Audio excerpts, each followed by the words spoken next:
Rolex বিশ্ববিখ্যাত ঘড়ির মধ্যে অন্যতম। রোলেক্স এর বর্তমান সম্পদ $9.5 বিলিয়ন। এটি বিশ্বের সবচেয়ে দামি ঘড়ির মধ্যে অন্যতম। রোলেক্স খুবই জনপ্রিয় ও বিলাসবহুল নকশা ও প্রিমিয়াম কোয়ালিটির জন্য বিখ্যাত। এটা পরিধান করা অবস্থায় যদি কেউ দেখে তাহলে তার মনে হতে পারে তিনি সাফল্যের চূড়ান্ত পর্যায়ে পৌঁছেছেন। হ্যান্স ওয়াইল্ডর্ফ রোলেক্স ঘড়ির প্রতিষ্ঠাতা, যিনি জার্মানিতে জন্মগ্রহণ করেছেন। হ্যান্স ওয়াইল্ডর্ফ পরিবারের 3 সন্তানের মধ্যে দ্বিতীয়। তিনি যখন ছোট ছিলেন তার মা বাবা মারা যান এবং তিনি কঠিন পরিস্থিতির সম্মুখীন হন।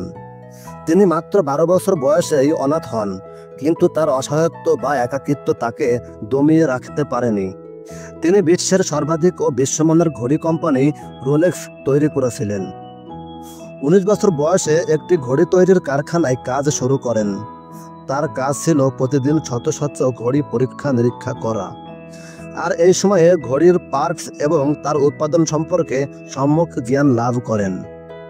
অভিজ্ঞতা, জ্ঞান ও আত্মবিশ্বাস অর্জনের পরে ভাইয়ের কাছ থেকে কিছু পরিমাণ অর্থ ও আর্থিক সহায়তা নিয়ে ওয়াইল্ডর্ফ অ্যান্ড ডেভিস কোম্পানি প্রতিষ্ঠা করেন।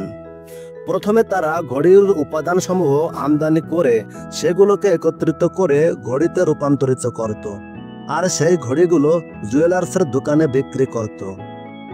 আর জুয়েলার্সের মালিকরা নিজের নাম দিয়ে ঘড়িগুলো বিক্রি করত। যখন তাদের ব্যবসা বড় হতে শুরু করলো তখন নিজের নামে ব্র্যান্ড চালু করার সিদ্ধান্ত নিল। হ্যান্স ওয়াইল্ডর্ফ ব্র্যান্ডের নাম ছোট করে রাখতে চাচ্ছিলেন, যাতে যে কোনো ভাষার মানুষ সহজে বলতে ও মনে রাখতে পারে। তিনি কয়েকটি নাম খুঁজে বের করলেন, কিন্তু কোনো নামই তার পছন্দ হলো না। তারপর একদিন অসাধারণ কিছু ঘটে গেল। যিনি ওয়াইসপারেড হ্যান্স ওয়াইল্ডর্ফ এর কানে ফিস ফিস করে রোলেক্স বলেছিলেন। নামটি খুবই পছন্দ হলো, আর এটি হয়ে গেল ইতিহাস। তার কিছুদিন পর থেকে রোলেক্স বিশ্বের অন্যতম বিলাসবহুল ঘড়ির মধ্যে অন্যতম হয়ে গেল। রোলেক্স এর এত সফল হওয়ার অন্যতম কারণ হলো নতুন নতুন কার্যকরী আবিষ্কার। রোলেক্সই সর্বপ্রথম ওয়াটারপ্রুফ ঘড়ি তৈরি করেছিলেন। এটি সবসময় ভালো উপাদান ব্যবহার করে, সবসময় স্টাইল ও প্রিমিয়াম কোয়ালিটি বজায় রাখে। তাই রোলেক্স ঘড়ি হয়ে গেল ঘড়ির রাজা। হ্যান্স ওয়াইল্ডর্ফ কখনোই নিজের প্রতি নিজের চ্যালেঞ্জ বন্ধ করেননি।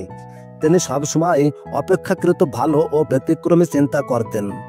তিনি প্রতিটা কঠিন মুহূর্তকে পিছনে ফেলে অসম্ভবকে সম্ভব করার চেষ্টা করতেন। প্রতিটা পরিশ্রমী মানুষ একদিন না একদিন তার মেধা ও পরিশ্রম দিয়ে সফল হয়। তাই দয়া করে আপনার জীবনের বর্তমান সীমাকে আবদ্ধ করে রাখবেন না। আপনার ভবিষ্যতের বাস্তবতাকে পরিশুদ্ধ করুন, কারণ যদি কেউ অসম্ভবকে অর্জন করতে পারে সে হচ্ছে তুমি নিজেই।